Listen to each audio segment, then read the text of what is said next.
Thank you for listening to the following films podcast. Some films aim to entertain, others aim to provoke.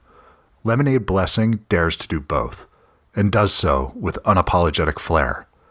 At first glance, the film is a bold, raunchy sex comedy, but peel back the irreverent humor, the teenage horniness, and the sacrilegious hijinks, and you'll find something much deeper pulsing beneath the surface. A raw, reflective exploration of generational trauma, toxic masculinity, and the quiet desperation of growing up with inherited wounds. In this interview, I sit down with director Chris Merola, a Gen Z filmmaker whose work channels both playful nostalgia and piercing cultural critique. Audiences will have the chance to experience Lemonade Blessing at this year's Tribeca Film Festival, with 4 scheduled screenings.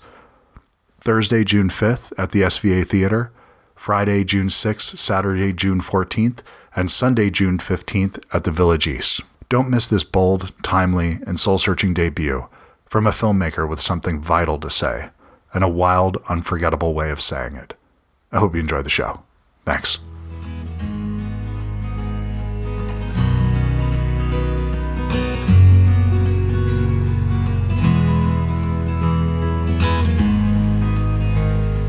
Thank you so much for taking the time to do this today, Chris. I really appreciate it, man. I'm sorry I was running a few minutes behind here. Oh, dude, don't even worry about it. I'm so stoked to talk with you. So am I. I'm really excited because this is one of those rare films that's doing 2 wildly different things that somehow work together.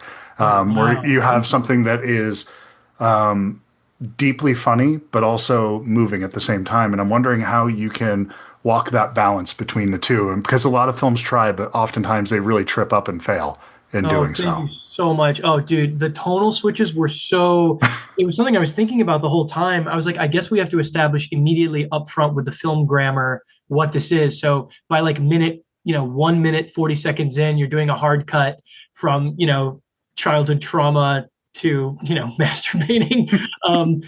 I think, as we were making the film, I was very absorbed in the sacred and the profane, the fact that we can take the more material, juvenile, bodily parts of us, pissing and shitting and fucking, but then take that as seriously as our more psychological, emotional, spiritual strivings, that it's all human, it's all valid. And so, I think we can move between these two things. And it's really helpful when you have a character who is so much like putty in his own hands, like John, where you can believe that the film can go in these places because he is a transformative, a chameleonic character. And thus the film's very structure can be chameleonic to match him. So I think that might be why it worked. I mean, it worked for you. I mean, it may someone else will be like, what the hell? So I don't really know, but I think that's what I was trying to do at least.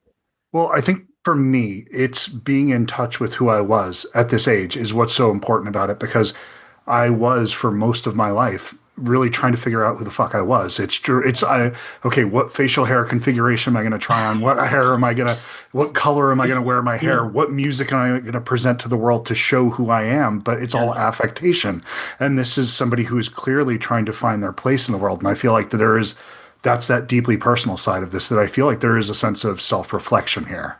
Oh, absolutely. Yeah. I really like engaging in like sort of like psychoanalysis or self-dissection through making stuff. Of course, on the one hand, it's like maybe it's a little self-absorbed, but on the other hand, we are all we have to offer. And so knowing ourselves is probably the thing that we have the most authority on. So like it or not, this is what I've got, So I figured I would just reflect on, who I am and my upbringing and just put it into something and see what happened, So I think self-reflection is definitely a real part of it. I studied psych in undergrad, and I was definitely thinking a lot about why am I the way I am? Like what sort of lacks or overabundances in childhood led me to seek certain things in my first partners, because oftentimes eroticism and romance it's a result of lack, right? We want what we cannot have. We want who we cannot be. And so we're attracted to opposites in that way. So I don't know. It was all in my mind as I was writing it, as we were making it. Well, it goes a little bit further than just the opposites, I think, where there's the partner is answering something that you see as a flaw in yourself. Oftentimes you'll have someone who's deeply introverted who will find an extrovert, then they just pair together. Or you have somebody that is very outwardly vocal and, wears their heart on their sleeve versus somebody who's very reserved, and they fulfill something in each other. And I think that's important to have that that sort of balance in a relationship. And it's something that it takes a long time to get to that, because a lot of times we're just simply going against what we think we're supposed to do or going exactly along with it. So it's That's basically exactly right. I wish you could have heard my earlier interviews. This is exactly what I've been saying the whole time, is that when kids are growing up, they think it's either X or negative X. It's like I either am my parent and what they told yep, me, or I'm the exact opposite. So John's, the facsimile of his mom. Lilith is the exact opposite of her yep. upbringing. Neither of them have realized that there's a third option, which is take what you want and leave the rest. I'm so glad you feel that way. Everything you're saying, I feel really deeply. That's exactly what the purpose of John and Lilith was, which is like John is parentified, so he extroverts his emotions because he had to kind of be the father figure, Yep. the husband figure that Mary was deprived of.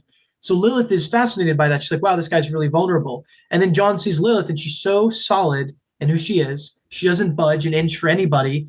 And she doesn't really show her emotions. She keeps them close at hand, even though she knows what they are. And he's like really taken by that. And I think this is so psychologically accurate that when we're young, we're just like very piqued by people who have these qualities we don't have, So I so appreciate, I'm so glad that you had that experience with it, because that was kind of a lot of what I was thinking about when I made it. Well, it's I think that it works because it's the personal element of it that you can feel here, where I think that there's self-examination that you were talking about before, can sometimes come across as public masturbation, and then other times, if you don't have anything no, to this say, film is only private masturbation, Chris. well, it's done publicly, but it is private public masturbation. Yeah. But that is something that is just a part of the experience, though, is trying on all these things, getting scrapes, getting bumps, figuring it out, and that's the exciting and fun thing that gets you to wake up every day. More than anything, to me, is that unknown of what am I going to feel like today? What is the world going to, how is it going to react to me? And it's the unknowing. As soon as I feel like I have it figured out, then I feel I won't know what to do in the world. The curiosity is what keeps me going. I identify with you so much. It's almost like people named Chris just have the same. No, but like I literally just feel like so much of life is groping through the darkness. And anytime I felt certain of anything, it's actually a sign that I'm probably fucking something up. I mean, a lot of this process was riddled with insecurity and back and forth, and like, should we do this? Should we not do this? Like, I don't know. But that's a sign that we're really interrogating. And yeah, to not know is to risk, and to risk is to live, I mean, anytime we're in comfort mode, life just passes you by. Like time works differently when you have just a little bit of performance anxiety versus coasting, Well, it's as soon as I don't get that thing in my belly before I jump onto one of these calls, then I think that it's time to stop at that point. I should always be a little bit nervous, because that's I'm sorry you're a little bit nervous. I hope always, especially when it's something I respond to. That's when it's just a part of it. I'm somebody who is deeply shy, and by nature, left to my own devices, I won't start a conversation with anyone. But I love art, I love film, and I love dissecting it. And so this is a part of it, that I get to talk to people whose work I really respond to. But oh my gosh, dude, that's so meaningful for me here. I'm so glad that I'm talking to a fellow shy guy who because of art. Hell yeah, dude. Well, there's the thing that you are naturally, and it's almost like you can disassociate from yourself and go, okay, I'm going into this mode right now. This is performative. I am going to pretend to be somebody who I am not right now. Yeah. But that's not truth, though, is it? Because this is clearly a part of who I am. It's just I don't embrace it. It's almost like I have to keep it separated from myself. But 100%. Like certain things like deplete your battery more. The less authentic something is to you, the more the battery just depletes. Are you an MBTI guy? Are you like an INFJ? You feel it. I've been looking into it a little bit lately, but I have not yet. So is that something that I'm assuming you are? I am. Yeah. This movie's definitely for the INFJs and maybe the INFP. So I'm feeling a lot of kinship with you. So you should tell me what you get on the test when you take it, because I feel like you might have very, very similar personality types. Yeah. Well, I always have hesitation around those kinds of things. It's like the emotional equivalent of ancestry.com, where there's it's totally bullshit, and yet there's something kind of delicious about it. I do use it. Like, for example, I wrote these characters and I typed these characters. So like John's J, Lilith's an IFP, like I have them all typed out. And so yes, it's a lie, but stories are lies, and they're also more truthful than the truth sometimes. So I don't know, dude. I don't know. Well, okay. I mean, speaking of like being truthful and vulnerable. This is your childhood home, correct? That It you're is. shooting. It's my mom's house. Yeah. It's not the childhood home because we moved around a Okay. couple times, but it is. She had moved there when I was still growing up. Yeah, after the divorce. Yeah.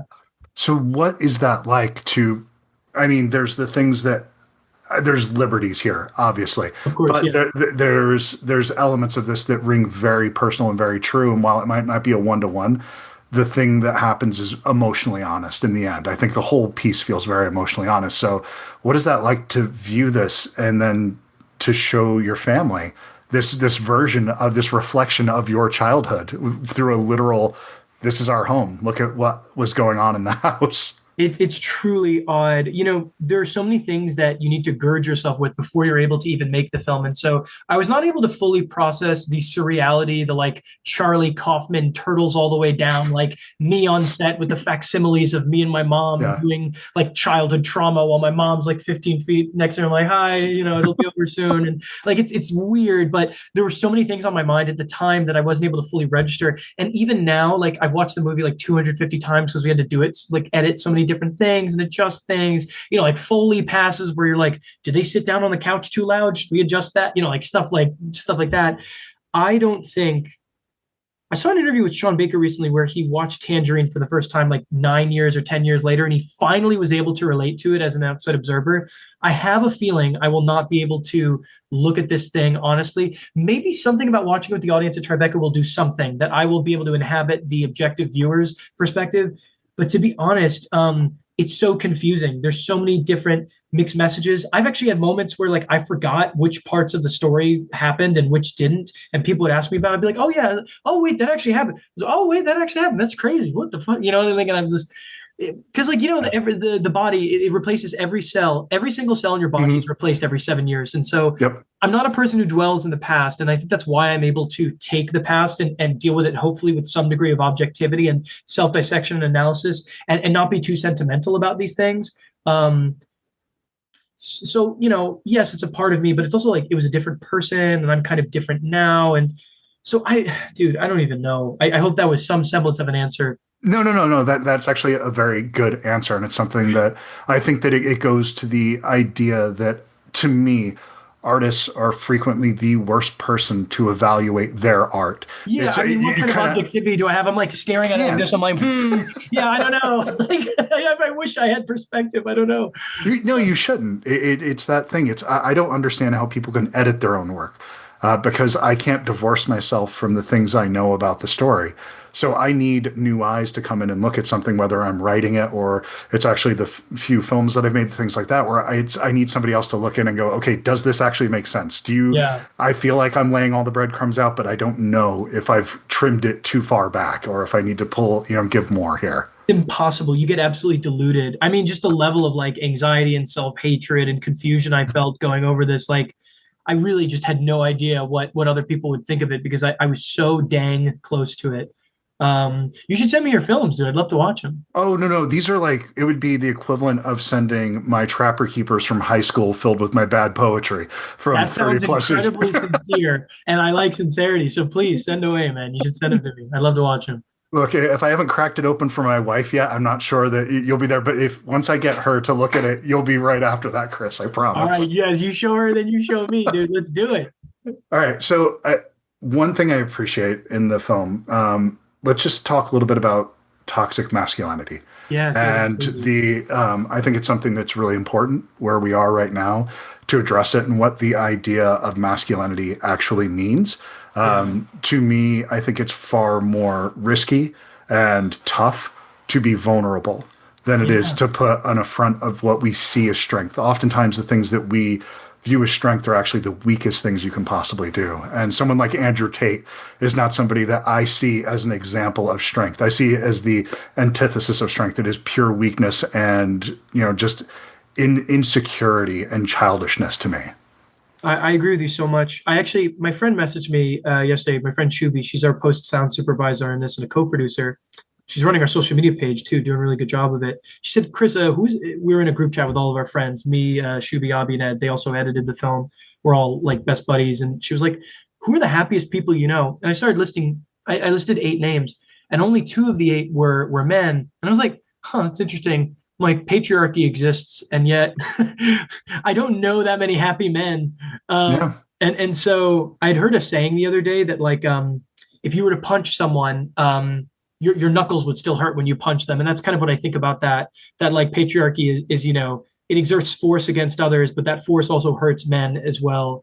And I think that I'm really lucky to have, had a lot of great women in my life. And my mom was very much the moral backbone of my house. So I definitely had a lot of examples of strong emotional expression, vulnerability, and never really feeling like it was weak to be that way.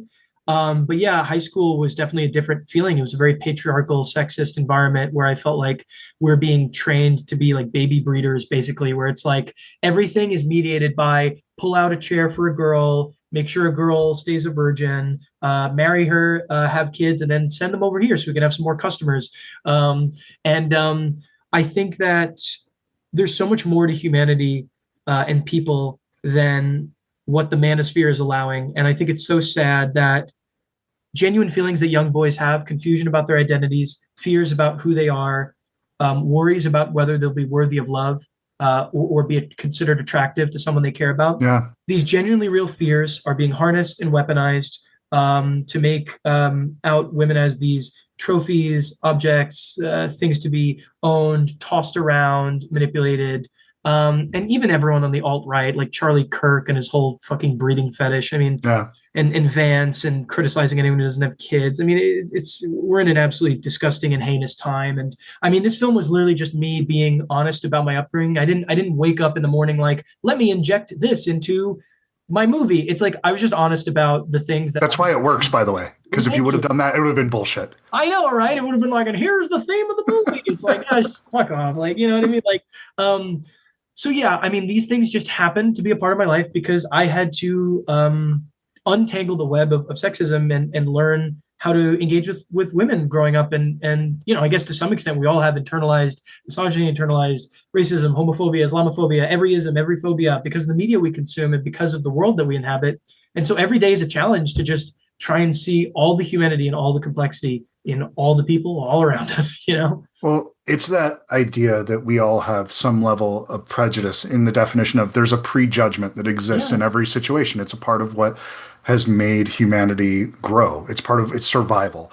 Yeah. It's what you do with that prejudice. It's what you do in the moment after that thing clicks in that says, okay, this is the response. This is how I was trained to react to this situation. Are you going to go with that programming? Do you acknowledge it and move through it? Do you move along with it? Or do you simply not question it? And again, to that thing we were talking about before, you don't analyze your life and you say, no, this is how I feel. So therefore it's 100% correct. And that's such a limited way to go through life. It seems like a really empty, kind of boring life to me. I completely agree. It's like, what is the core tenet of cognitive behavioral therapy is that you are not your thoughts. You don't have to identify with your thoughts. And so your first thought is not your best thought.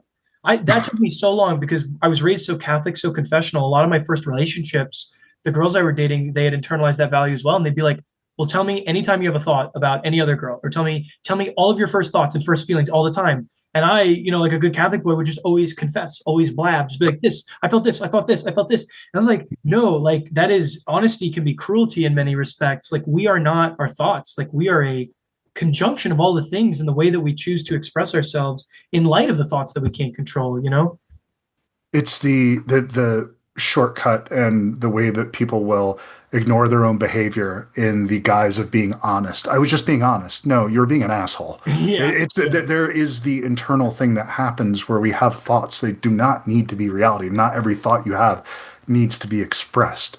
So that is I think that's maturity. That's a part of it. It's understanding that you can have two thoughts at once that are in opposition to one another, and they both are trying to occupy space in your mind, rather. And so what do you do with that, I think, is really kind of the end goal of all of this. Those paradoxes, I mean, even the film contains those paradoxes, right? Sacred and profane, Mary Lilith, mom and dad, just always pulled apart, attracted to both opposites. And yet that's what it is to be a human. You're walking this higher wire act, always attracted to so many different, we're such ambivalent animals, like capable of so much in so many different directions, Well, I know we're at time right now, and I just want to encourage people to see the film because this is one of those I grew up, probably one of the first crack my brain open movies that I saw was Harold and Maude. And so I'm always looking for that sort of that hit again in my life. And I think while it's not exactly the same, you're tapping into that same vein, that same sort of that Hal Ashby did with that one, where you're talking about something that is absolutely hilarious, but has something very personal and deep to say about the world and about our relationships. So congratulations, Chris. You got a special one here, man. Dude, thank you so much. This is like my favorite interview I've ever. This is so meaningful. You're super cool. Not this time. You think the story gets old, but I don't mind. After all the things she said to me, after all I know she cared, but that night I was not alright. I've never been there, so I was quite scared. So I've never been there, so I was quite scared. Oh, and I remember all the words she said to me. Now I know she's got me figured out, figured out, figured out.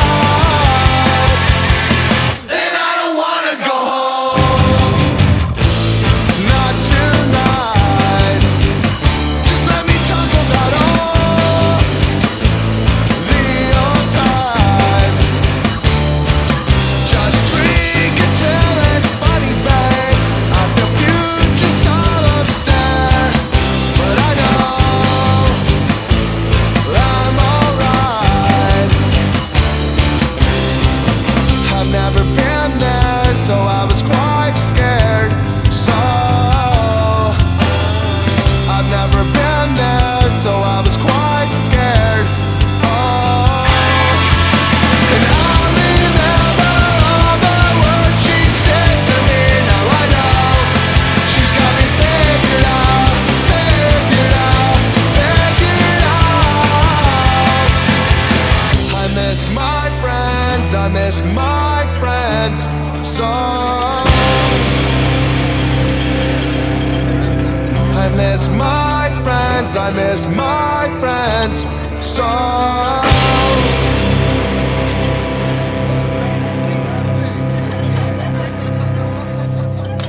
am not going to feel good tomorrow,